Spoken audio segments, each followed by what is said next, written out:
Communities across Hampton roads are now drying out after this weekend's nor'easter. The system brought gusty winds and tidal flooding. And at Buckroe Beach in Hampton, people are already back enjoying the water, but cautiously. Jordy Clark joins us live at Buckroe Beach. So, Jordy, how are conditions right now?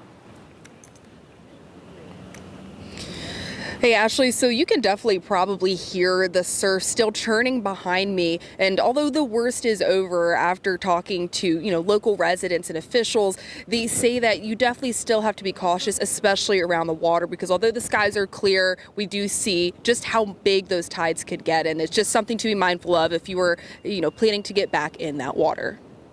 Along Buckroe Beach may look calmer, but the tide still tells the story of a storm that brushed past Hampton roads, creating large tides and flooding.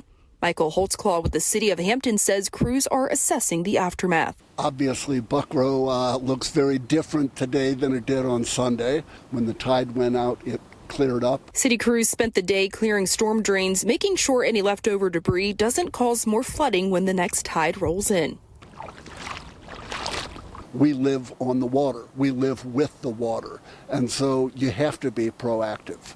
You have to prepare for a storm and be ready for it, and you have to be ready to clean up afterward. For regular swimmers like Monica Brogan, it's not just about cleanup, it's about knowing when it's safe to get back in. We like to give it like 2 tides to clear the water out, just to make sure that all of the stuff that's coming out in the drains out here has cleared for health conditions, like for water quality. Brogan swims here year-round, but says storm surge, rip currents, and hidden drop-offs can turn dangerous fast.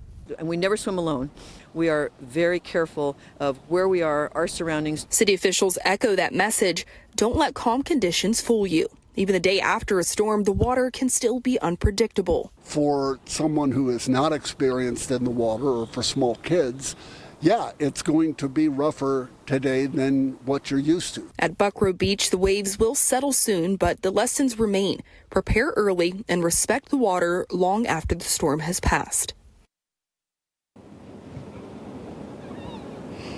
Now, city officials want to remind residents, while of course safety is always recommended, but they are always prepared to deal with these. But they also want to make sure that residents are prepared for any storm that comes about here in Hampton Roads, specifically here in Hampton. But they will continue monitoring conditions. And like Evan mentioned, of course, those high tides are always of concern. So just be mindful and be cautious throughout the day.